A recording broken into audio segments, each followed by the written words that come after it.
Good afternoon and welcome to the New England Council on Crime and Delinquency webinar. I'm Amy Jacobs, the president of NECCD. It's my pleasure to welcome you here today. Today's training highlights an alarming issue of human trafficking and exploitation that exists in all of our communities. We would like to thank our sponsor, St. Andre's Home, for allowing us to offer this important training to a larger audience in hopes of bringing the information back to our respective agencies and populations we serve. St. Andre's Home has been serving women, children, and families in need for over 80 years. Courage Lives is the flagship program of the St. Andre's Home, where housing and treatment is provided for women survivors of commercial sex trafficking and exploitation.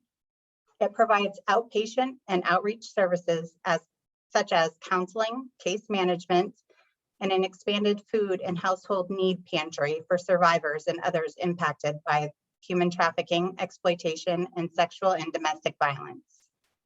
We hope that this and future webinars will bring a host of ideas and skills to our field. To get us started, please know that this webinar is being recorded. There's going to be an opportunity for Q&A at the end. For your information, attendance certificates, training materials, and a brief survey will be sent out to your email.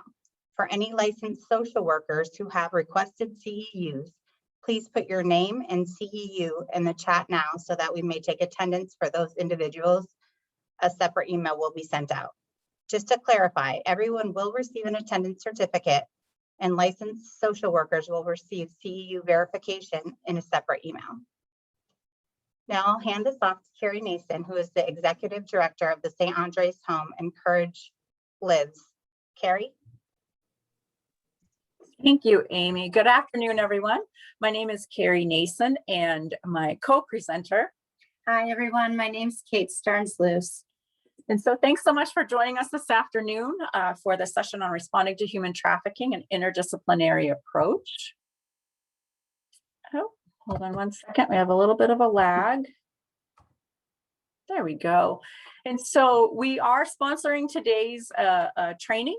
That was so that other folks could join. There was an original cap on attendees, and then there was a wait list. And we said, okay, well, let's open the cap so that whoever wants to participate is able to do so.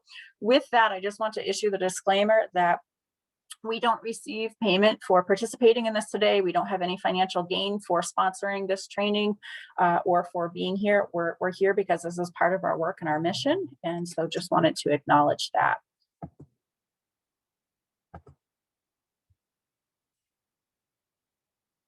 And then we also have another presenter with us today. If you would like to say hello.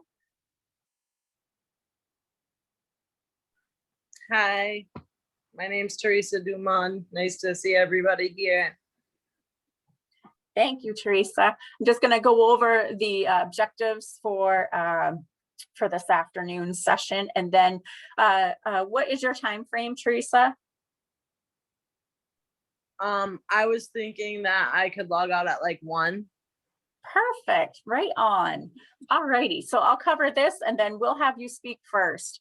And so the objectives for today is that by participating, members will be able to identify at least 3 examples of human trafficking or exploitation that you're seeing in your caseloads or in your work.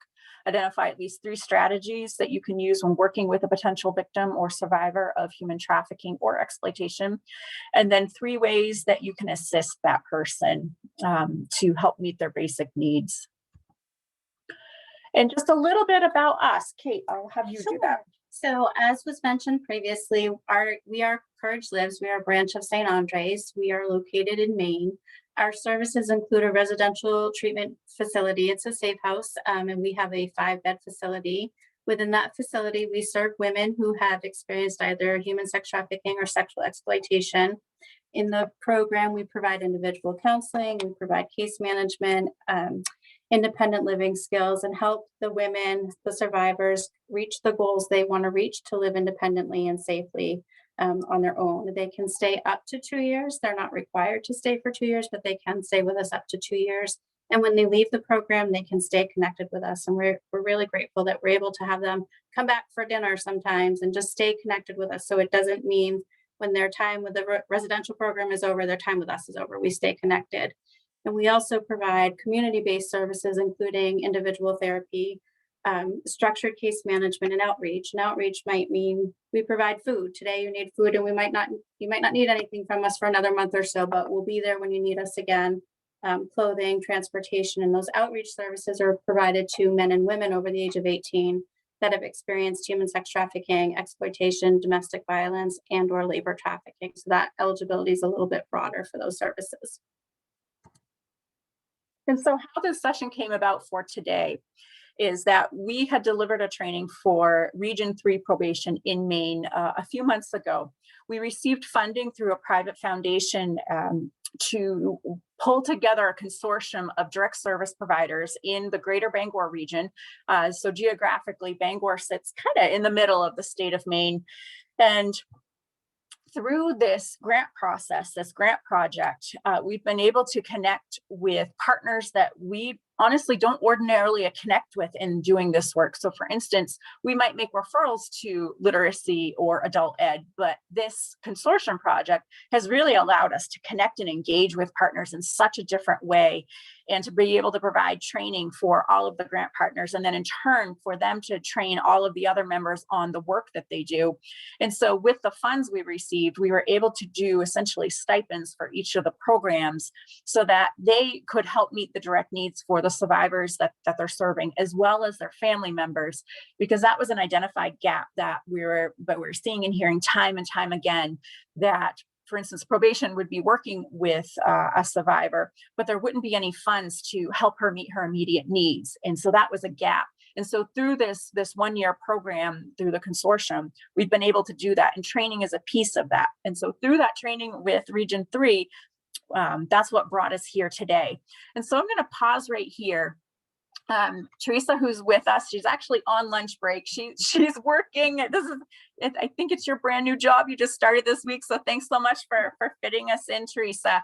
I'm going to have you just share a little bit about your experiences. So we're talking about human trafficking and exploitation. And Teresa helped do a training for a rural sheriff's department not too long ago, and was able to provide some highlights around ways that law enforcement and agencies have been helpful, ways that law enforcement and agencies maybe weren't so helpful in that moment. And so Teresa, I'm going to turn it over to you. And you said you need to finish up by 1. And so let's have you take it away. Hi, I'm Teresa Dumond. I'm a survivor at Courage Lives. So I've been trafficked, and I've also been in a situation where I was just, well, I guess prostitution is what you guys would call it, where I was selling my body for drugs, you know what I mean? So of course I've had plenty of police interaction walking the strip of Congress Street. I've had interactions so many times that they knew me by name, and they felt comfortable to even like laugh at my situation, like some of the cops, you know what I mean? So of course nobody wants help, and when you're already down and out, it's not good to have that situation going. And I'd get called, you know, a whore and stuff by some of the cops. And I've been in the jails where some of the cops were pretty bad themselves, like hitting on us girls and stuff like that. You just never know who's really gonna, I don't know, it's so hard to even say it. Like there's so many people out there doing this that it's not even funny. Like your own police officers, teachers, lawyers, anything. So there's times that I've also been arrested where cops have been really cool and arrested the guy instead of me, you know what I mean? Like I've been pulled over in a car and I've had a cop let me go, and that's only happened to me twice. Like, but that was really cool. Like at the ending of my journey that happened. Same with hospitals, I guess, like the doctors and shit are all the same. I can't even tell you how many times I've been arrested. I want to say over 30. Most of that had to do with my trafficking time, like stealing, drinking on the streets, drug use, like all of that. In that time I was being trafficked. Yeah, I don't really know what else to say. You guys caught me off guard. I'm in the middle of class, actually. It's not work, it's class. So I want to say I started getting trafficked when I was 19 and I got out of it at like 29. I've been arrested at least 15 times through that. Most interactions were bad, not good. I mean, of course, I'm coming in there high. So the cops, I'm rude to. I'm not the nicest person. Of course, they're gonna get sick of you. You know what I mean?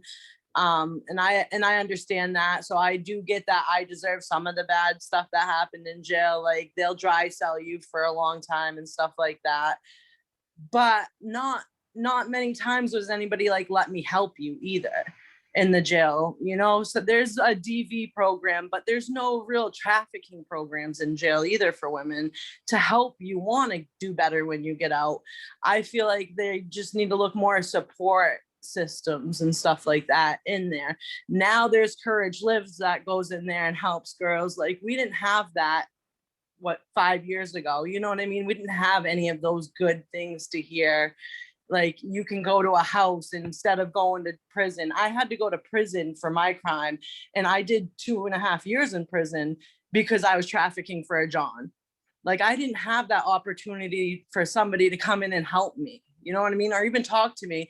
Like I didn't even know I was being trafficked. I thought my drug dealer boyfriend was like the love of my life, you know what I mean? So yeah, it's just crazy. Just if you're in this type of stuff, like please think about the person on the other side. Yeah, we might be rude to you at the time that you're arresting us. We also have a lot of shit going on. Like you don't know how it feels to be made to do things you don't want to do, you know what I mean, to support your high. And I get it, like you guys think, oh, you don't have to get high, this is a choice, whatever, but it's not a choice. Like put yourself in somebody else's shoes, you know. Yeah, is that good enough, Carrie? That was great, Teresa. Thank you. I'm like super nervous too, sorry. We were talking about how this is a really different venue because normally we get to see people, right? And we don't see who's on the other side of the screen, which right, it's a little nerve-wracking. And then Kate and I were talking, normally we also know most of our audiences if we're at a conference or we're presenting locally or statewide, we'll know a number of the participants. And so this is different for us too. And so we hear you on that. Yeah. Yes, yes. I really appreciate too that you've identified, hey, I was arrested a whole bunch of times and I was being trafficked the majority of the times that I was arrested. Is there anything that stands out to you, Teresa? Something that someone said, something that someone did that was really helpful? So this one time I got arrested, actually, this probably isn't a story I should tell, but whatever. One time I got arrested and it was a detective guy that was, so we called them jump out boys in Portland because that's what they were. He was like bigger than a cop, you know what I mean? But one time I got arrested for doing a date, and that's the guy that arrested the guy instead. He was like, what are you doing? Did he force you to have sex with him? Like trying to tell me like what to say almost, so I didn't go to jail and he went to jail, you know what I mean? That was probably my best interaction, where he was like, yo, you could do better than this. Like, what are you doing, kid? You know, you're young, you're beautiful. He's like, why don't you get out of it? So I have had some good interactions, you know what I mean? In prison, there wasn't really much for trafficking. Like I ended up going to Esther House, but that didn't help me with any of that. Like, I don't know. I guess I wasn't there for something like Courage Lives or Sophia's House. You know what I mean? Like they didn't have that when I needed it. So I didn't have much help in the jail systems. I think I did like classes like Seeking Safety and stuff to learn more about myself, but no, not a lot of trafficking stuff. Teresa, I know we've talked a lot about, and maybe you can talk a little bit about this. What about the use of language and how people talk to you guys? Yeah, they didn't talk to us nice at all. I mean, we're hookers, you know what I mean? That's pretty much what we are, and that's how they treated us. Like, so that's not what we are today. I'm a survivor today. I take that Yes, back. you I'm are. a survivor today. But back then my own self-esteem was so low because what I was doing, and I didn't have any faith in myself. So nobody really had much faith for me either back then. If it's so good to just hear like, hey, you can make it through this. Like that one cop could have made a difference. I wasn't ready at the time, but like that could make a difference when somebody finally has had their last straw, like just the kindness and the nice words, like instead of just calling us that stuff, we're people too. Kind of leads into that whole piece of that we don't know what someone's backstory is. And what you're describing is that you were in and out of jail multiple times and had multiple law enforcement interactions, and some of those didn't go well. And I'm also hearing you say that there was reason for you too of why your reactions and responses to law enforcement were what they were at that time. Yeah. Mm-hmm. I mean, I was presenting myself unkindly, obviously. You know what I mean? I'm up for days on drugs, and you know what I mean? Everybody gets crazy after a little while, and like I said, I had no self-respect for myself, so I didn't have respect for anybody around me, which doesn't give me an excuse, but that still doesn't give anybody else an excuse to treat somebody bad, Right. There's humanity. Yeah.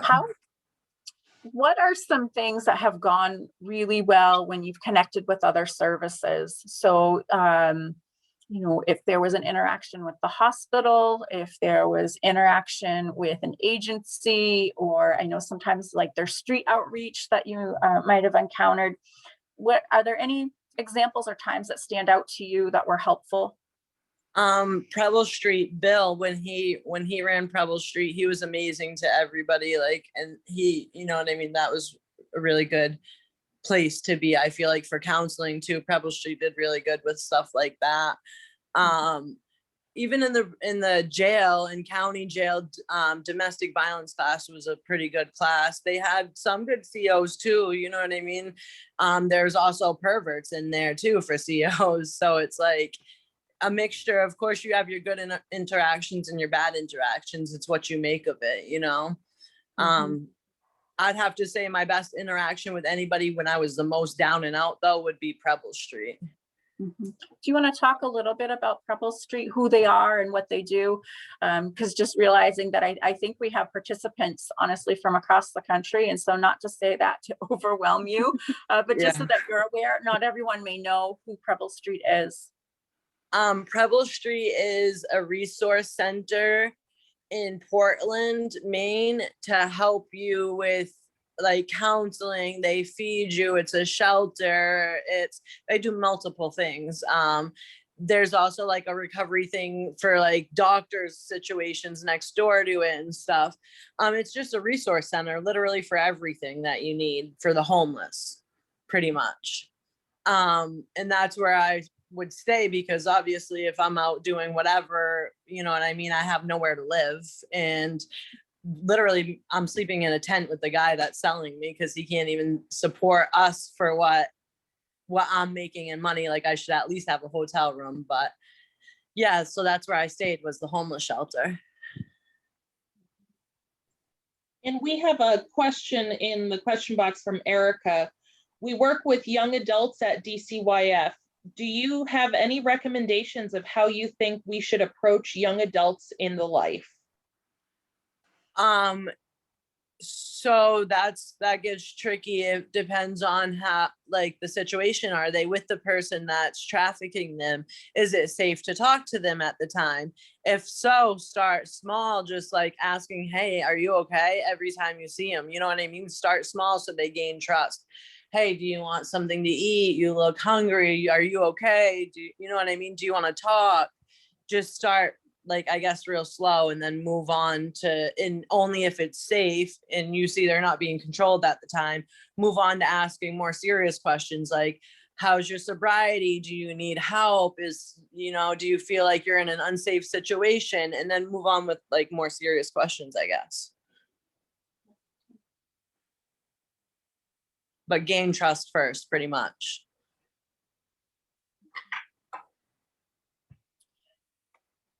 So I'm watching time for you because I know you're on a time limit. Is there anything else that you would like to share or you think would be really good for folks on this training to hear or to know? If you see somebody that you think is in the life, treat them with respect. You know what I mean? Ask them if they need help. Like literally, I could have used that so many times and I probably would have taken it then. You know what I mean? Because I was in situations where I was so low, like I could barely walk, but I had to walk to make money. You know what I mean? So, and I don't know. There's so many things to say, Carrie, and I can't even think right now. You've Just done be a great kind. job. Mhm. You've done a great job. You've done a lot of hard work, and that's why you're here today telling us how to do this better. So we appreciate you, Teresa. Yeah, I appreciate you guys. Courage Lives has saved my life. It literally saved my life to have a place where I felt loved. I've never felt love in my life, and a lot of girls in that life don't feel love. So it was nice to go somewhere to lay my head every night, to regroup, to retrain my brain to think better. And now I'm going to school to try to help girls out of these situations. So think about that, you know what I mean? Just anywhere that does this type of work, I can't even give enough like thanks and love to them because it's helped me so much. And I just want to give that same thing to help girls out of this. Thank you. Thank you, So- Teresa. You're going to do great things. Thank you. So thank you everybody for even taking time out of your day to learn about human trafficking. I appreciate everybody that came to this to, you know what I mean, take a second to recognize that it really is in your own backyard happening. Literally, it's not a joke. It's everywhere. So thank you guys. I hope everyone has a great day. Bye, You Carrie. too. Bye, Kate. Enjoy Thank your you. class. Yes. Thank you. Bye. Bye. So many thanks to Teresa for taking time out of her very busy schedule today. And she's a phenomenal speaker. She's done a number of trainings and has just, I think in so many ways, helps. It's like I don't even know where to begin. It's like she brings us understanding to this work that in the way she presents things, particularly around law enforcement engagement, because she's talked about this several times now. And yeah, I just really view her as actively contributing to the field, and she doesn't have to do that. She truly doesn't have to do that, but yet this is what she wants to do. And then with that, anytime that we're partnering with a survivor leader or a survivor consultant, which is how we connect and work with Teresa as a survivor consultant, we do honor and recognize her time. And so we pay her as a consultant. We pay her for her training prep time, for debrief time. It's just very important that if you're connecting with survivors in a training capacity, or they're speaking and engaging in community-based work, that's something that you're doing. And we truly learn from them. Teresa has taught a lot of people a lot of really very real things about her experience and informed a lot of good work. So I think that's why we appreciate her so much as a speaker. Absolutely. And thank you for that question earlier. I see that there may be some other questions popping in and we weren't able to get to those, but maybe we can speak to them at the end. And so back to the consortium, looking at this and realizing that folks, again, are coming from across the country. Wellspring is substance use treatment. They have a men's house, a women's house. They have a home for women who are pregnant or parenting or reunifying. And they also have a detox program, which is wonderful. We work with St. Joseph Healthcare. I can't say enough about them. They have been such a phenomenal partner in doing this work. Healthcare is essential. Partners for Peace is a domestic violence resource center. They've been a great partner. Rape Response Services in Maine, domestic violence and sexual assault centers are separate, and we work with both of them, along with Penobscot Nation, which provides tribal services to address domestic violence and sexual assault, as well as human trafficking. And then Welcoming Immigrant Neighbors, which is a newer organization in our area that is supporting immigrant families to meet their needs, to basically do life, right? Kind of like what everyone does. And so they've been a great partner too. And so this consortium builds upon the work of the Penguin START team. And so the Penguin START team stands for Sex and Labor Trafficking Action Response. That team's been in existence for about 7 years now. And so the work of the consortium builds upon the START team. We're not trying to duplicate or replicate what this community-based consortium does, what this community-based coalition does rather, but the consortium is really designed for direct service providers with ease of referrals. Again, that wraparound support for survivors and family members, because we were hearing from a number of survivors that things that were keeping them stuck or trapped, or where traffickers were exploiting them, was around taking care of their family needs. That a trafficker would say, do this job for me because I know you need money because your child needs school clothes, and that person will get hooked, right? There would be a hook that was in them. And so through the consortium, we've been able to help address some of those things. And then the other goal for the consortium is training for professionals and community members, very much like this today, and that we would serve 200 individuals over the course of the 1-year project. And so we're going to shift gears and talk about human trafficking globally. So we have just a few estimates here, or statistics here for you. Estimated 25 million people are labor trafficked annually around the world. And we see labor trafficking here in Maine as well. That's part of the reason we work with the WIN program. Of the 25 million, 4 million are children, with many trafficked in hazardous labor like mining, fishing, and construction. We see a lot of agricultural trafficking here, labor trafficking. Estimated 4 million adults worldwide are sex trafficked, and an estimated 1 million children worldwide are sex trafficked. It's a lot.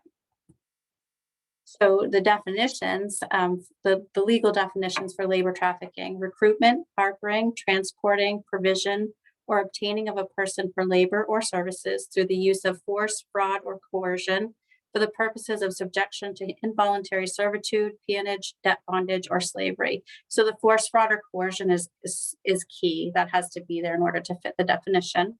Sex trafficking, commercial sex act induced by force, fraud, or coercion, or in which the person induced to perform such an act has not attained 18 years of age. So under the age of 18, they don't require the force, fraud, or coercion.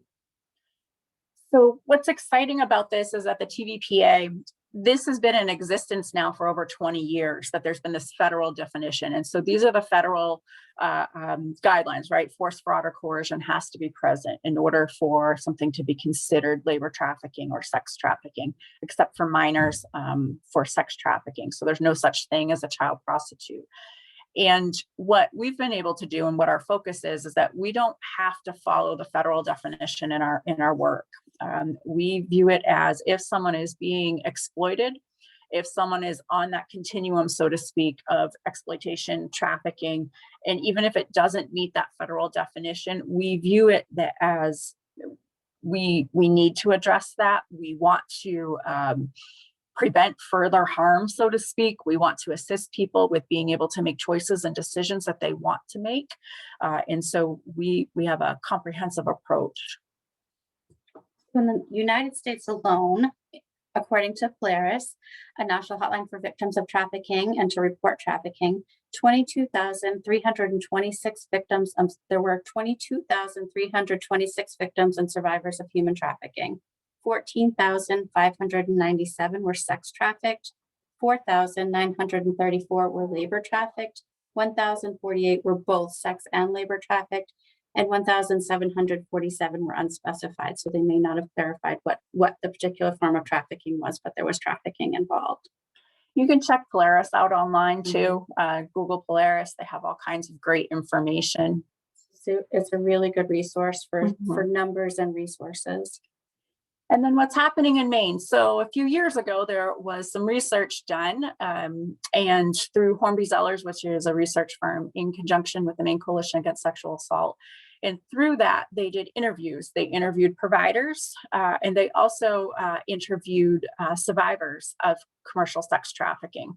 And so what they identified was that there were 200 to 300 cases per year occurring in Maine. So interestingly, there was some legislation that was recently passed where it's looking like we'll be able to do, and by we, that doesn't include me or Kate, but we, the state, will be doing some new research to get a better sense of what's happening. We're excited for this. It does mean it's a little bit out, a couple of years out, but it's great to be able to have updated numbers, because this research didn't include things like labor trafficking. It focused on commercial sex trafficking. What they found for Maine is that the average age of entry into the commercial sex industry is 14 to 16, which is a little bit higher than what the national average is. The national average is around 12 to 13. And victims come from across the state. Sometimes there's this belief that trafficking happens in more urban areas. And sure, it happens in urban areas. And Maine overall is a very rural state. And there's a lot of trafficking that's happening in rural areas. We're going to give some examples of that. And then also what's happening in Maine around labor trafficking. We don't have concrete numbers, which I was just speaking to. And we haven't had any federal prosecutions either of labor trafficking. And locally, what we've been hearing through the consortium work is a lot more labor exploitation. And so some examples of that, there are some individuals as well as some families who work for businesses, and the business provides their meals, provides housing, provides transportation, and essentially they work long hours for very low wages. And we've been able to support some of those individuals and some of those families around having their basic needs met. And this also, it presents some challenges. So for instance, I know for us looking at some of the situations, it's not good. We see that they're being exploited, but for the families and for the individuals, they don't really have other options at this moment. Similar to what Teresa was describing, she didn't have other options at that moment. And so our approach is really essentially we hang in there. We hang in there with them. We help meet those immediate needs. We help provide information and serve as a resource for them. And then also happening in Maine, there was some research that was conducted by the Muskie School. And so the Muskie School is connected with the University of Southern Maine. And they do research along with a lot of other things. They're a great group. They took a look at child protective reports from July of 2015 to July of 2019. And during that time, there were about 5,000 referrals that came into Child Protective Services of child abuse and neglect involving sexual abuse. And so of those, there were only 23 that were identified to have an allegation of trafficking. We know there is a direct connection with sexual violence and sexual abuse of children with trafficking. We know that there's a direct connection with sexual violence and domestic violence across the board with trafficking. It doesn't mean if there's sexual abuse or domestic violence that automatically there's trafficking. We're just aware that there's a link. And what I love about this work is that it has really highlighted some great working relationships of DHHS, along with the Maine Coalition Against Sexual Assault, to collaborate on staff training around recognition, being able to identify what some of those risk factors are when reports come in, because it may be that someone's making a report about sexual abuse or sexual violence, not realizing that there's trafficking or potential red flags, so to speak, for trafficking. But the people taking those calls on the other end can pick up on those, yes, be trained and get some more information. So I'm excited about this to see what happens. So what we do know is that trafficking is often underreported and underidentified, and there's a number of reasons why that is. You heard Teresa say when she was speaking, she didn't even know she was being trafficked. She thought that was a boyfriend that really cared about her and she was doing what she needed to do to get by. That's not uncommon. It's also underreported. People are afraid to report. The police don't always respond in a way that feels helpful or supportive. So they're afraid to report. They may get arrested themselves for what's going on because of the trafficking. So for a number of reasons, it's often underreported and underidentified. There's a number of cases where people are being exploited, they're being taken advantage of, but it doesn't meet the federal definition of that force, fraud, or coercion. We're very fortunate in that we don't have to have that piece and we can work with survivors. However, for the prosecution, there needs to be that federal definition. Many adults who are being trafficked, over 80%, they don't have access to medical care. So, and there's a number of things that result from that. Over 80% do access medical care, but they still aren't always identified when they're going into the hospital. So, and that might be because they don't identify themselves as traffickers. It might be because they're traffickers with them and they're not able to speak up. There's a number of reasons that the people are going through that medical system and they're still not being identified. And that's something that it's scary to think about, but it's a place where they could be identified, and there's more training happening on that. We're very fortunate that we get to work with some safe nurses who have extensive training on how to identify and how to work with survivors in our local hospitals. Something that we've seen with COVID, although I'm sure I don't want to assume, but I know I'll speak for myself. I'm so tired of talking about COVID. However, the reality is that we've seen an impact with COVID too, that for a long time, folks really weren't being arrested. Folks weren't children weren't in school. People worked remotely. Many of us still are in many ways. That life changed and there wasn't as much engagement that was going on. And so we've seen across the board a reduction in the identifying victim survivors that just kind of came along with what happened with COVID when the world kind of shut down, right? That also reduced because ordinarily, right, we would be receiving referrals coming from other agencies. We would receive referrals from schools, from the jails, from other providers, and that really slowed down. What we did see during the time of COVID is that for folks we were working with and already had relationships working with, that their needs went through the roof exponentially. We worked with a number of families around food needs, helping with rent. Many people were out of work, weren't able to cover needs. They lost childcare, things like that. And so we've seen impacts there around reporting. And those needs that Carrie just mentioned that weren't being met puts these folks at risk, because those are the vulnerabilities that traffickers prey upon. When they don't have the ability to have shelter, they don't have the ability to get food for their families, their basic needs aren't met. That's when a trafficker finds those vulnerabilities, and maybe they give them food or they give them shelter, and then they have kind of a hook, for lack of better words. They have a hook. And then they get them hooked. They give them a safe place to stay. And sometimes they kind of act as if they're a boyfriend or someone who really cares about them, and they get them hooked, and then they might get them connected to some substance use, and then they're addicted to the substances. And so they kind of lure them in through those vulnerabilities. And so during COVID, it was really scary because there was a lack of visibility. We weren't seeing people, and people were losing jobs and were more vulnerable to not being able to meet their basic needs. So that's the kind of things that traffickers look for. And I think we always have a picture of what we think a trafficker is, but traffickers are not just the creepy guy around the corner. Their family, their friends, their boyfriends, they can be anybody. And they're people who look for your vulnerabilities. Do you have housing? Have you been on the streets and you're looking for someone to care about you? It can be any of those things. And once they figure out what that is and how to fill that need for you, then you become indebted to them, because that's where you're getting that need met. And so that starts that abuse cycle. We've also seen with COVID a lot things move online or become more pronounced online. The world really, we were already online, but the world shifted and lots of things became more online. And so I know we received a number of referrals with concerns about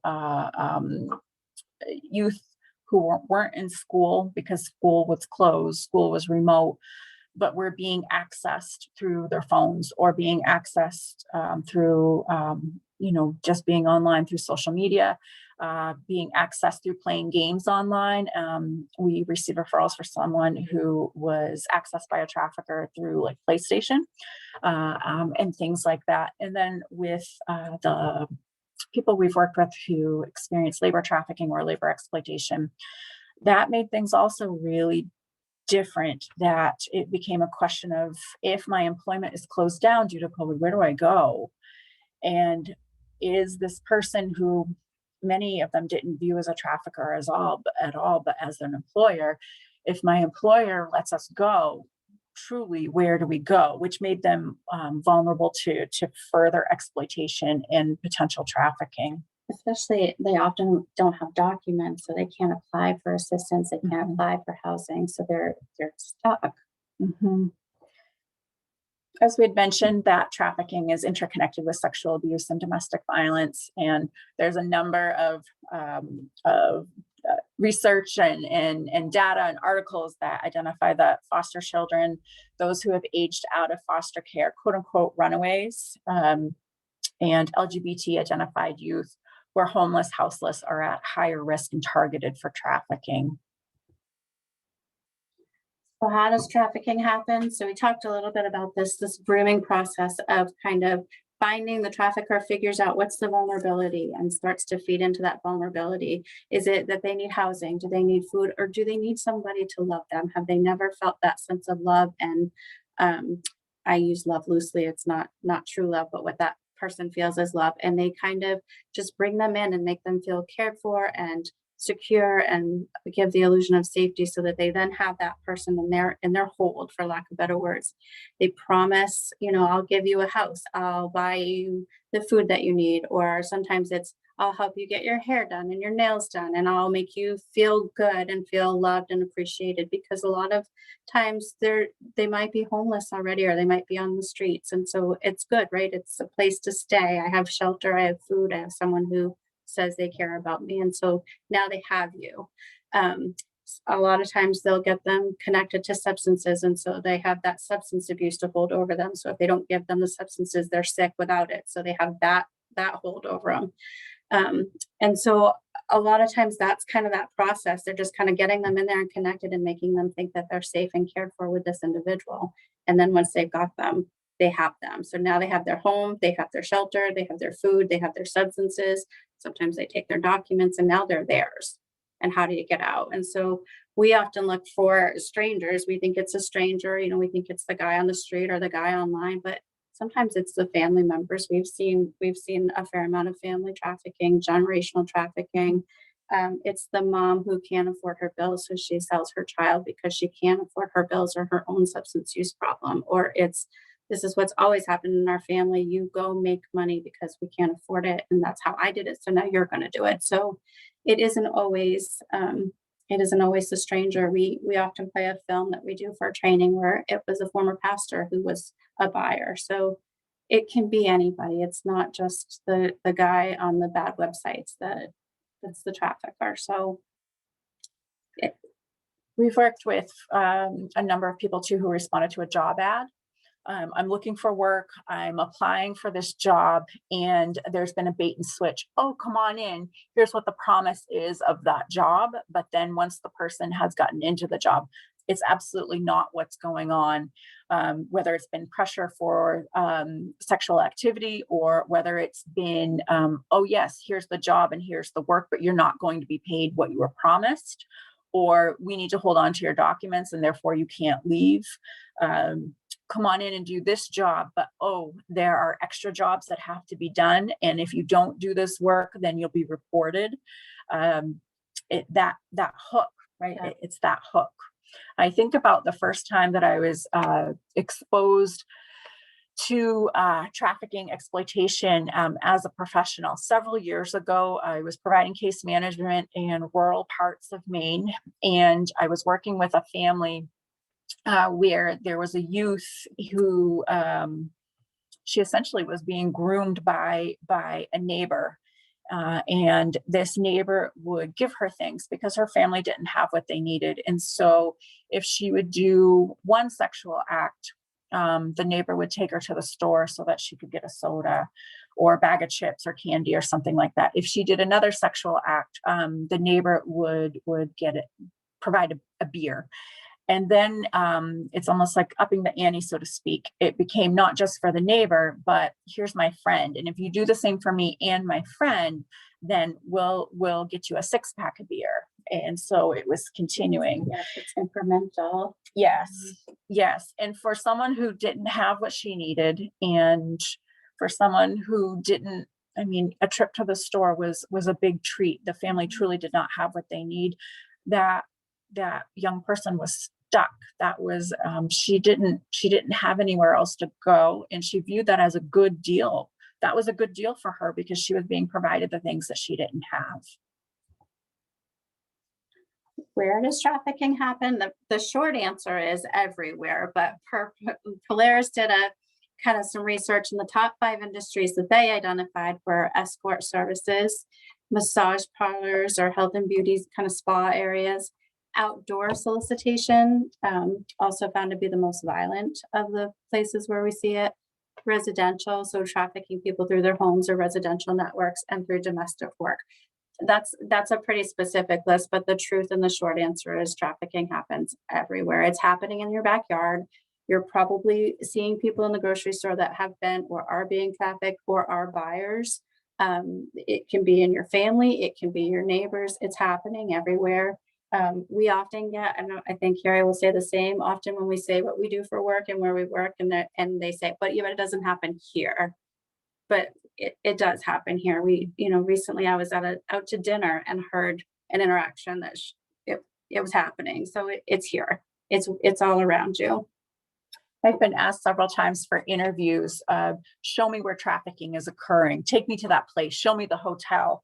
And it's like, well, where do you want to go? I can show you the church parking lot across the street where trafficking occurs. We can go to Walmart parking lot. We can go behind the dumpster. We can go to the grocery store. Sure, we can go to hotels, and we can go into this really nice neighborhood, and we can go into this really not what would be considered a not so nice neighborhood.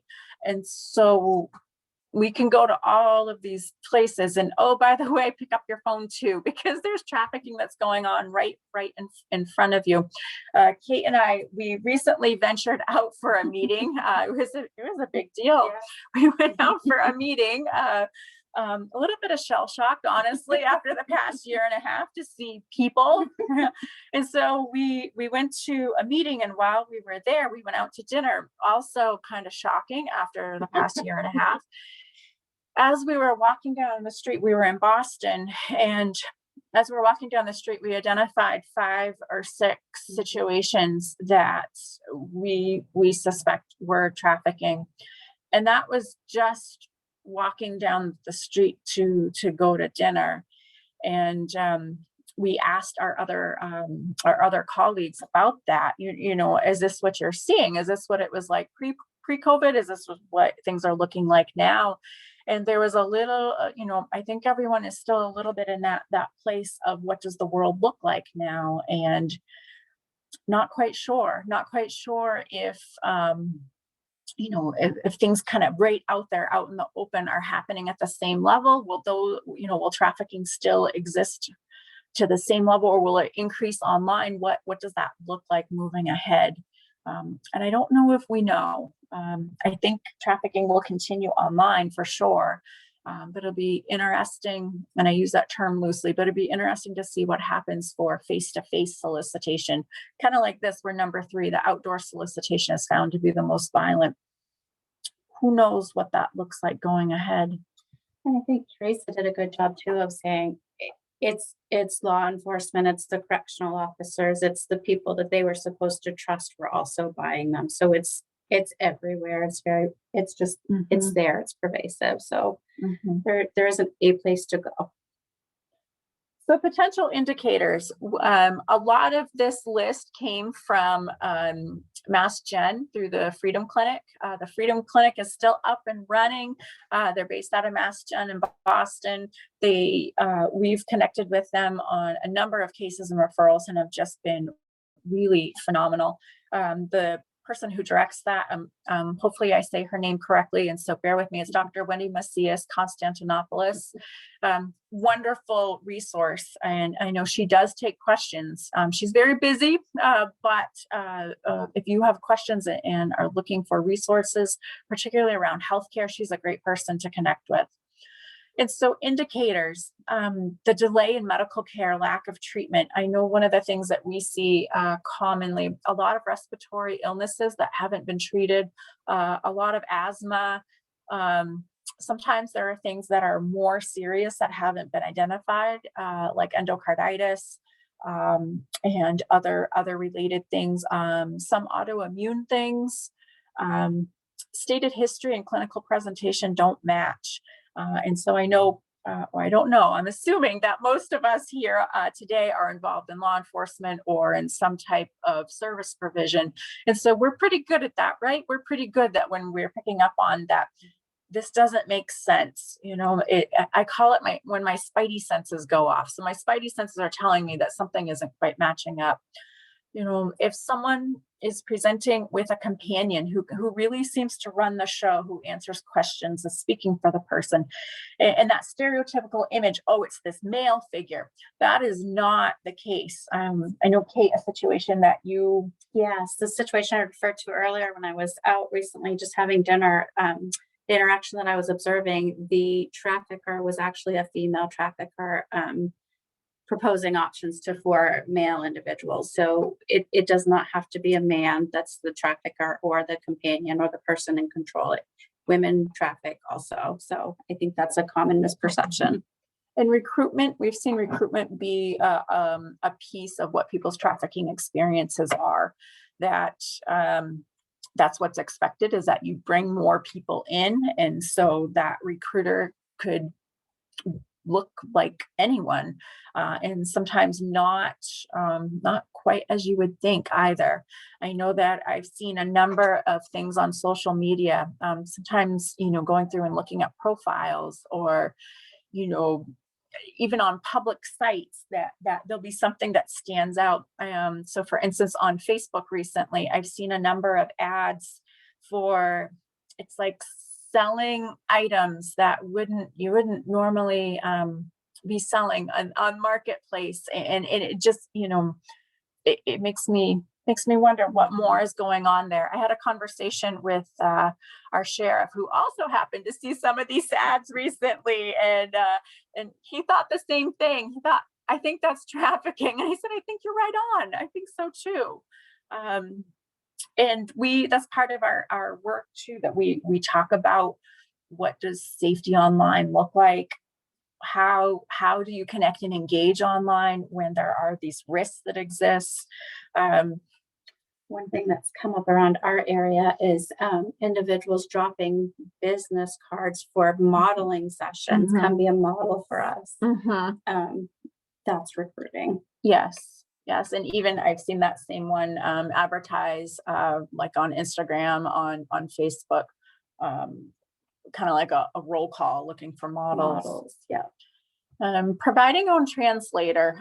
This is also something that's a potential indicator that if someone shows up with their own translator, again, someone who really seems to run the show and speak for someone, that's an indicator something's up. And then other indicators. So the inability to speak for themselves, just meaning like, if say they're at the hospital and the nurse is trying to do an assessment, and whoever's with them doesn't allow them to speak for themselves, or if it's a youth, and with it, sometimes we speak for the children, but if the child cannot speak for themselves, there's someone always stepping in. That might be an indicator. Tattoos or brands, oftentimes traffickers will have the victims tattooed or literally branded, like an actual brand with a specific sign that shows ownership. So you'll see that often. Physical trauma or injuries, there's oftentimes they are harmed for not doing what they're supposed to do, meeting their quotas, being away when they're not supposed to. Recurrent STI, sexually transmitted diseases, that's not uncommon, often a reason that they go back to the hospital. Multiple or frequent pregnancies, they're not always allowed to use or access birth control. Frequent or forced abortions, frequent or relocation, they disappear. So they might, you'll see this too with youth, if they have a lot of different schools or they don't know where they go to school. They move around a lot, they show up, they keep coming back for the same reason. I know one example I heard not too long ago is there was a person who kept coming back to the hospital and kept coming back to the hospital and kept coming back to the hospital because it was a safe break. They could go to the hospital, be hospitalized for a few days, and that was a safe break from the abuse. And then they'd have to go back out, but they got a break from abuse by being hospitalized for a few days. So watching for patterns like that are other indicators of potential trafficking. With the tattoos and brands, they don't always look like what you think they'll look like. Sometimes it's very blatant, like it's a big dollar sign or someone's initials that are on someone's body in a prominent location.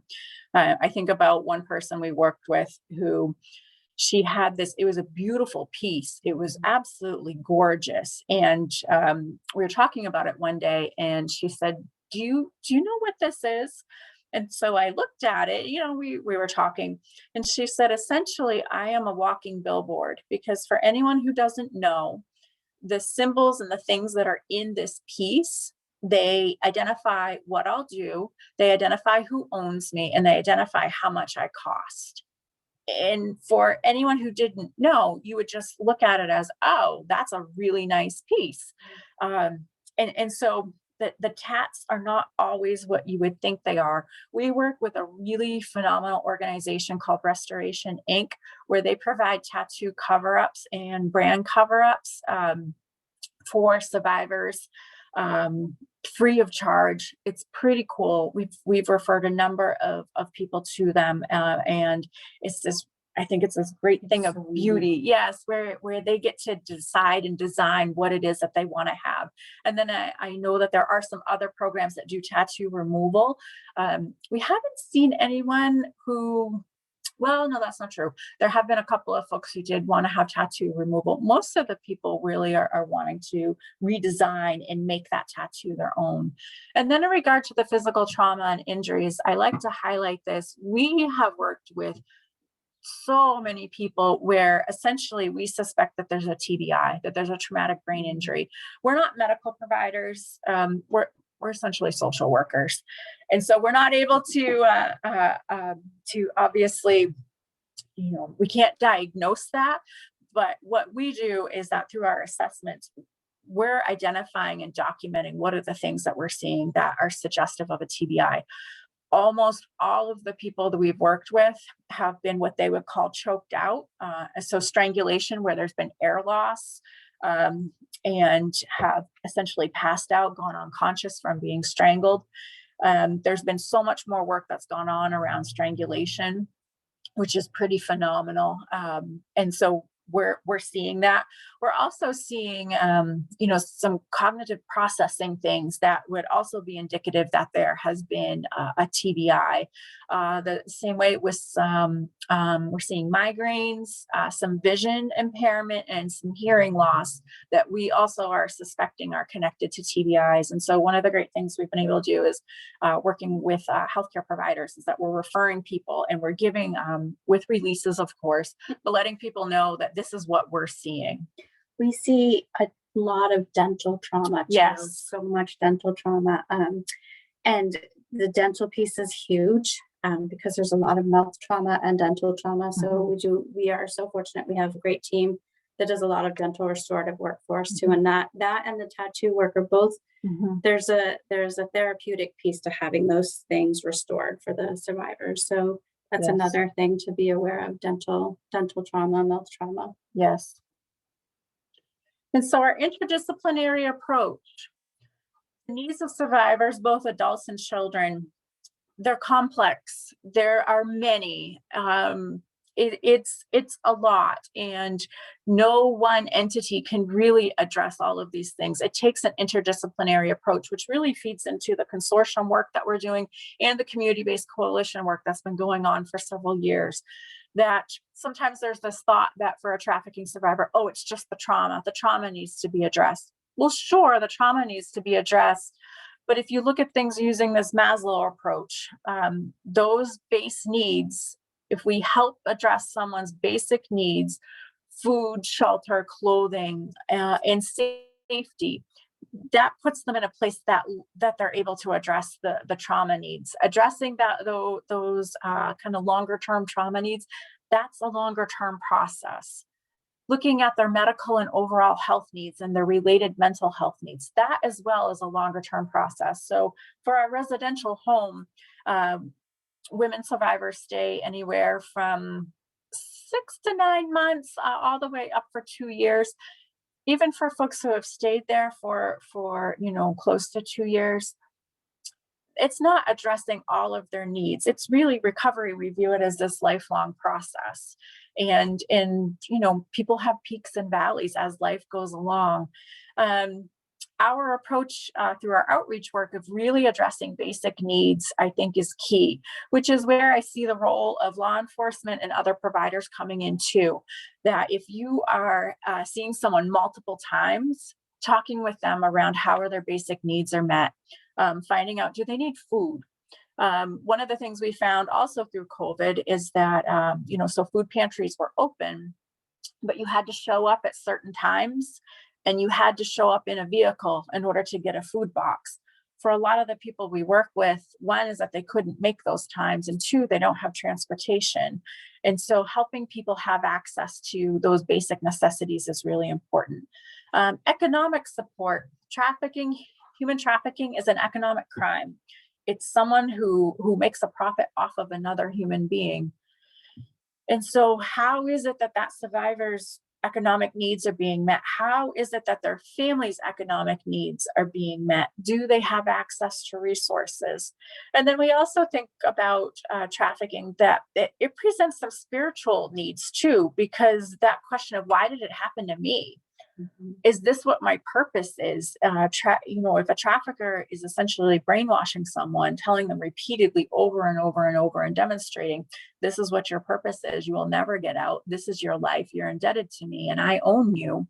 Well, my goodness, of course, that raises the spiritual question of what's my purpose in life and what's the meaning of this? And can it be any better?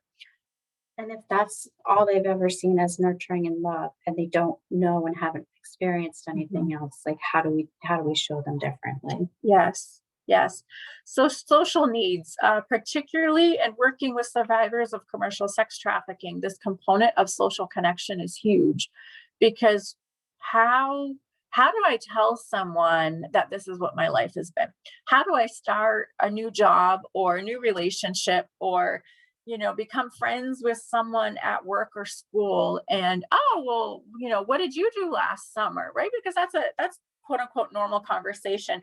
Well, let me tell you what was happening to me last summer. This component of how do you have social connections, and so we work with the people whom we're serving and supporting with connecting with other survivors, as well as connecting with allies, connecting with information, with resources. It's really, really important. Legal kind of goes without saying. There's a lot of legal complexity that can happen. We have worked with people who were quote unquote, the financial term teams use it, that they're blackballed from being able to open up bank accounts because legally they were viewed as engaging in fraud, even though they themselves weren't doing the fraud. They were doing the fraud, but it's not they themselves that were originating that. It was part of their trafficking experience. We've worked with survivors who have struggled to find housing because they have these legal charges on their records, again, for crimes that they did not commit of their own doing. So I think of a woman where she was trafficking weapons and she got picked up because she was running weapons across state lines. That's a biggie. That is a biggie. And so here she is several years later applying for housing, and she's being denied left and right, because if you look at her record, it's like, this is a federal weapons trafficker, right? Like, this is an issue. And so one of the things we've been able to do is to work with housing entities and to work with attorneys and kind of go through this process of helping people get documentation so that can be submitted to housing, so it can be waived, that there's a reason why that person was caught up. Education. I love talking about education. It's one of my favorite things. We've been able to see people do things like complete their high school education, work with literacy volunteers, literacy agencies to improve their reading skills, go to college. Yes. And life skills. Life skills are big. I think about a woman we worked with who she did not know how to open a can if it didn't have a pull top because no one had ever taught her that.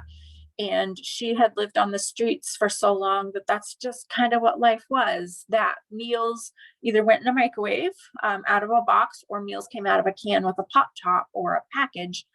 Being able to open a can with a can opener, or knowing how to cook or prepare something, she had just never been taught that.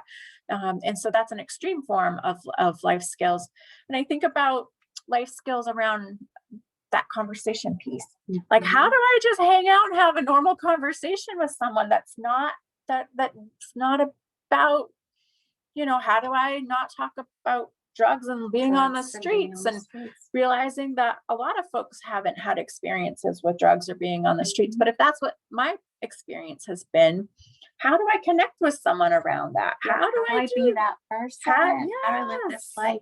I think the other thing I would add to legal that we get to be part of and see the process for often is reunification with family members.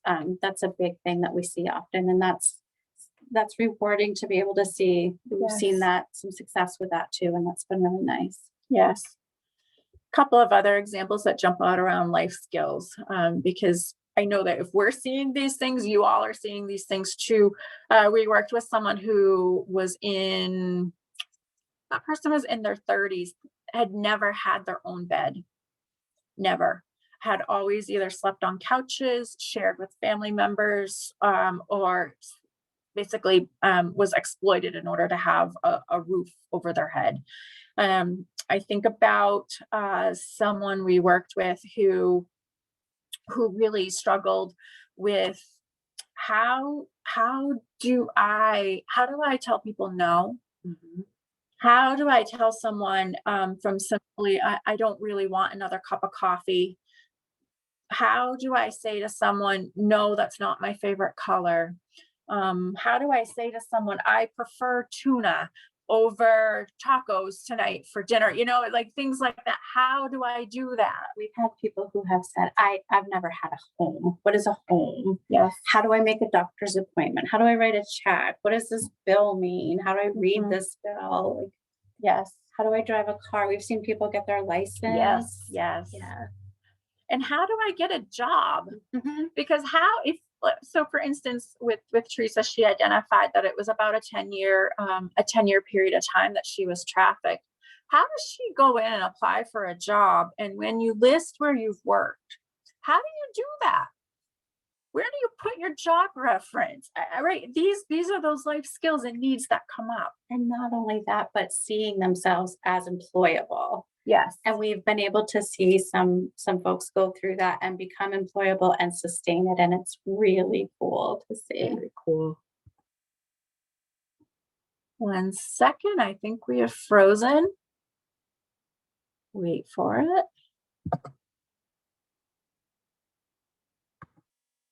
There we go. I might have skipped a slide. Nope, I did not. And so additional resources, we listed ones that we readily work with. So we connect with the Maine Coalition Against Sexual Assault. We refer to them. They're also coordinators of a statewide training to address human trafficking, and we partner with them as trainers. The Maine Coalition to End Domestic Violence, they oversee or coordinate rather all of the domestic violence agencies serving the state. Wonderful, wonderful agency. We partner with both ACASA and MCDV. Teresa talked about Preble Street Anti-Trafficking Services and Preble Street's other services. We refer to them readily. Child advocacy centers. In the state of Maine, child advocacy centers have been growing and increasing, which is really wonderful. And through having CAC's child advocacy centers, there's been a process of forensic interviewing for youth and for minors and support for their families. And they're seeing an increase in referrals around trafficking, which is really great that this resource exists. Child Protective Services. Yes, CPS is very much a resource and is very actively involved in addressing trafficking in our state.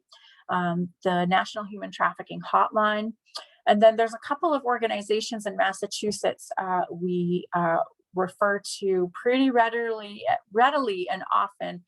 So Jasmine Grace Outreach, formerly known as Bags of Hope, if anyone's ever worked with them before. So they provide street outreach in the greater Boston area, and they'll travel, which is really wonderful too. And they'll help survivors meet their basic needs, and they make referrals to services. And RIA, Ready, Inspire, Act, also based in Massachusetts, they're in the Framingham area. We have connected and partnered with them to bring in trainers and speakers from their organization. And they do also a lot of street outreach and connecting with people with where they're at and what they've got going on, which is really wonderful. And so this is us right on time. And so we have the remaining 15 minutes. If you have questions, things that you'd like to share, Feedback, anything. So we have a few questions in the Q&A box here that we can go through. And then if anybody wants to raise their hand with a question, I have the ability to unmute them one at a time. I don't have the ability to unmute everyone all at once. But why don't we go ahead and start with the questions in the question and answer box. And people are also welcome to add more questions there. And then the raise hand option is on your menu down on the bottom of, most likely on the bottom of your screen, depending on what screen you're using. And I'll do my best to find you and unmute you or invite you to unmute so that you can ask your question live if you choose to. So a few questions here. How would we send you a referral for an incarcerated woman releasing to the community looking for services? Sure. My email address is right on the last slide here that we have up on the screen right now. And my phone number, I'm Kate, I'm the program director at Courage Lives. You can send referrals directly to me. We typically will send you an application and we'll send you a copy of what our daily schedule looks like, our program eligibility. So we'll send you a little information with it to share with the person that you're considering referring so that they kind of have a snapshot of what our program looks like. We do accept referrals from out of state as well. So I'm happy to accept referrals at any point. Any questions, if you have them when you're sending it, just give me a call or you can text, email, fax. We're pretty open. So you can reach right out directly to me. Great. And then Sharice says, I see you have a tribe that partners with you. That's amazing. I live in New Mexico and there is a high percentage of young people being trafficked on the reservation. Can you explain what are some of the resources the tribe offers? Sure. So we are very fortunate that we're able to work with Penobscot Nation Domestic Violence and Sexual Assault Resource Center. It's like I don't even know where to begin. So they are so busy. They're so busy, but yet are so willing and available to connect and to make referrals. So they have a 24-hour helpline. We refer to them. They have a shelter and will shelter Native and non-Native families and women, which is really, really nice. The Penobscot Nation services, they're sit on the consortium, which is a great way to connect. We cross-refer. There's also in Maine, it's the Maine Wabanaki Coalition, it's the Women's Coalition, and there's also a tribal coalition addressing domestic violence and sexual assault sexual assault needs. And so we reach out and connect and refer to both of those groups too. Is there anything I'm missing? I think in general in Maine, we're very fortunate in that we do a lot of wraparound. I think like our sexual assault team will refer back and forth with the nation as well. We kind of just close each other's gaps. So if somebody's going to the nation, but they need clothes, to the shelter by Penobscot Nation, but they need clothes, then they'll reach out to us, we'll get the clothes and they'll shelter them. So we do a lot of collaboration across disciplines. So yes. And about a third, I haven't looked at it recently, about a third of the referrals that come into Courage Lives are individuals identifying as having some Native American ancestry or heritage. not always on the roll, so to speak, but identifying that they have heritage. And Sharice actually has a follow-up question. I am Okay. set to present a training on human trafficking for the staff at my school in a few weeks. Do you have any tips on what I should include in my presentation? That's a good question. And this is the person who's in New Mexico. I believe so, yes. Excellent. Hello, New Mexico. It's like, where do we begin? Right. And I think about the missing and murdered Indigenous women and children, and what's going on, that Indigenous peoples are targeted at significantly higher rates. I think that would be a great thing. And I'm sure you already have this information. That would be a great place to, I would think, to really highlight and focus and to start with. Risk factors Yes. that increase risk. Yeah. Yes, and the targeting, yes. Great, thank you. Bianca says, do you have a resource listing of agencies similar to yours in other states? Yes. So we have one internally that we use, but I would say to check out the Samaritan Women. They are a program in the Baltimore, Maryland area. And they run, oh my gosh, I'm blanking on the name of it, but it's a shelter resource guide where it has the Shelter Institute. That's the name of it. They have a listing of homes serving survivors across the country. Okay, let's see. Teresa says, any suggestions on how to talk to girls who feel that their boyfriend or pimp is on their side? That's not uncommon to start with. That's pretty, and even as they start to heal and recover, there's still connections to those people. I think we've worked with some people that are still really connected to some really unsafe people. And I know for me, when I work with them, it's about not being judgmental about that unsafe person and hearing where they are and just listening and being someone that they can come to and feel that there isn't judgment, and just kind of processing that stuff and being a trusting person so that when they are ready to recognize it differently, we're there for them. And recognizing that person fills a need and also fulfills a massive part of their lives. So I think about someone whose trafficker died, and she experienced so much grief and loss, even though kind of that's the mental part of it, so to speak, is knowing this person wasn't safe for me. This person was highly abusive. The emotional part of it, she had a lot of attachment with that person for a very, very long time. And sometimes there's some trauma bonding that occurs because that's what keeps people alive and that's what gets them through and keeps them safe. And so there's, just recognizing that traffickers occupy a lot of space and time in people's lives, and those relationships are not cut and dry, so to speak.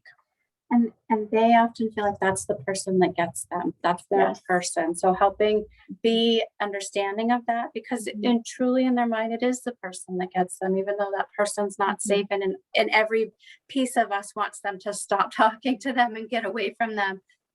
That's not their perspective. So we need to meet them where they are and know that, yes, we understand that's the person that you feel like gets you, but we're here to be someone you can trust too. And maybe at some point that will bridge over to safer people. But for right now, that's where they are. Okay, Nevaeh has a good question that I think kind of continues that line of conversation on what is a good way to approach a situation where you believe someone is being trafficked, but they have not come out to say that? Yeah. So oftentimes they won't say it because they don't know it. They just don't know that that's what's happening to them. They might think that that's their boyfriend. They might think it's somebody that cares about them. They might be afraid to say it. So the best thing you can do is be a safe person that they can trust, that they can come back to. And when they're ready to tell you, then you're there for them to come back and tell you. Ask them what they need right now. Ask them if they need food, do they need clothes, because the trafficker is filling some sort of need for them. Either they're giving them food, they're giving them shelter, they might be giving them drugs, or they might be that person that they think they can trust. So ask them what they need and help fill the need so that you're filling more of the need than the trafficker can. And then someday when they're ready, you'll be that person they can trust and come back to and tell. Yeah, and I think Teresa did a great job giving us a firsthand account of that when we first got started. So speaking of Teresa, there were a couple of questions that came in that were more directed towards her. And clearly she's left, but I know you guys have been working with her for a while, so you might be able to answer some of the questions. Sarah says, I'm in Rhode Island. I have a client whose mother is homeless and resides in Maine and is looking for recovery support. I'll be reaching out to her and letting her know about that support. What's the spelling of it? I'm wondering if she's talking about Preble Street, because I know Teresa was talking about that. Maybe. And Preble Street provides services statewide too. And so it's Preble. That's Preble. And they're based in Portland, right? That's where their headquarters is, but they have offices and locations across the state, and they work across the state too, which is really great. And then the other question that unfortunately Teresa missed was, what do you think was most effective for you? I don't know if you guys can speak to that. She's given a number of different things. I think my conversations with Teresa and what I know about Teresa is that language has been very important to Teresa. Understanding how we use our words and what words we use with survivors matters tremendously. Being kind and letting them lead the way and letting them be their own best experts has made a huge difference for Teresa. Letting them know it's okay not to be okay is really important. And she spoke a lot about that in our experience. But more than anything, I think it's been just meeting them where they are and letting them know, letting them learn to trust. And when they can learn to trust and know that it's okay to be able to talk and be safe. And be real. I think that's what a lot. And I don't want to speak for her. I just know from conversations being real and keeping it real that it's I know there's some pushback, right? I don't want to say we all use some jargon, right? And things can be kind of jargony, and that doesn't always connect. And sometimes people don't understand for a variety of reasons. And so just being very open and real and being yourself. I think you're right, because they've been through really difficult stuff. They can handle it.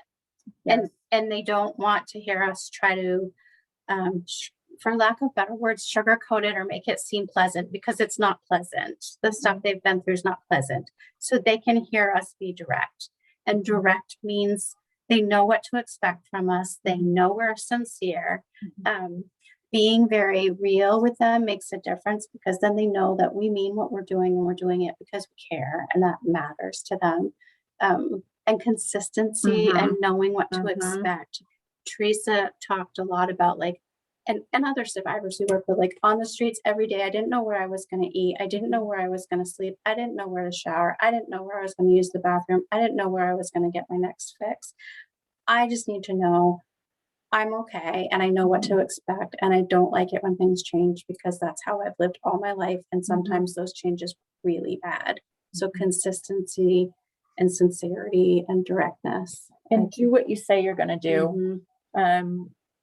It's a really big one for the folks we've worked with. They've had so many broken promises and many times their entire lives. And so as a provider to say, oh yeah, I'm going to get that for you. I'm going to take care of that. I'll get that information. And then you don't do it. You drop the ball, because it happens, right? We're busy people, but owning it. Oh my God, I completely dropped the ball. And so let's take care of this now. Let's get that information I promised you. Yes, I goofed. I'm owning it, right? Being able to show that realness. Great. I'm not sure who this is. It's someone from, let's see, from the United Wesleyan Church. Generally, is poverty at the root cause? No, I would say poverty doesn't cause trafficking. Poverty is a contributing factor because again, if folks don't have what they need, right, that's a human trait. That's a human nature. We all do what we have to do to get by and survive, every single one of us. And when we don't have our immediate basic needs met, like that's a human factor. We're going to go out and do what we need to do to take care of that. And so that's one of the direct linkages of trafficking. Traffickers prey upon those vulnerabilities. We've worked with some survivors who were not, their families were not necessarily poverty struck, but there was some vulnerabilities, maybe emotionally or in the caregiving ability that the trafficker or sometimes it starts with substance abuse as the hook. So it hits everyone. There's no one root cause, unfortunately. There's a lot of contributing factors. Yeah. Okay. Couple more questions. We're running out of time here, so we're going to wrap it up. But we've got, let's see, Herb says, is there a nationwide compact or coalition that will help someone who wants to leave one state to relocate to another state that would offer similar services there, so recovery could continue? Yes, there's a lot of interconnection that's going on. So the National Human Trafficking Resource Center, that 1-800 number, you can call that from anywhere and they'll connect you with services across the country. It's pretty cool. We've referred to them. We've also received referrals from them. The domestic violence and sexual assault agencies nationwide are interconnected. And so there are all kinds of kind of routes and channels that can occur that way. Okay. As well as some national organizations. I think about other national organizations like Salvation Army has a really large human trafficking program nationally. Covenant House is doing a lot of work nationally around trafficking. Missing and exploited children. Yes. Yeah.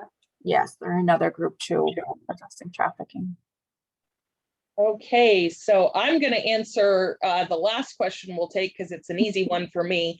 Shauna asks if the webinar will be available to watch later, and yes, I don't have an exact time, but that will be up on the NECCD YouTube channel, and the link to that will be included in that email that goes out to everyone later. So I am going to cue our friend Kate, and she's going to wrap us up. Okay. So we want to thank our wonderful presenters. We appreciate all that you do.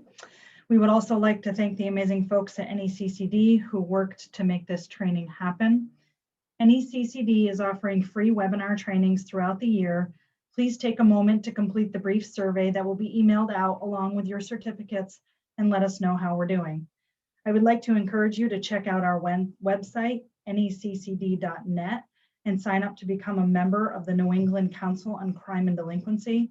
Our members get access to our amazing trainings, conferences, and networking opportunities, as well as scholarship opportunities and discounted tuition at Southern New Hampshire University. You can also follow us on Facebook. Our next webinar, High on Our Highways, the Challenge of Drug-Impaired Driving and Community Supervision, will be on September 22nd. That will also be at 12:30 to 2.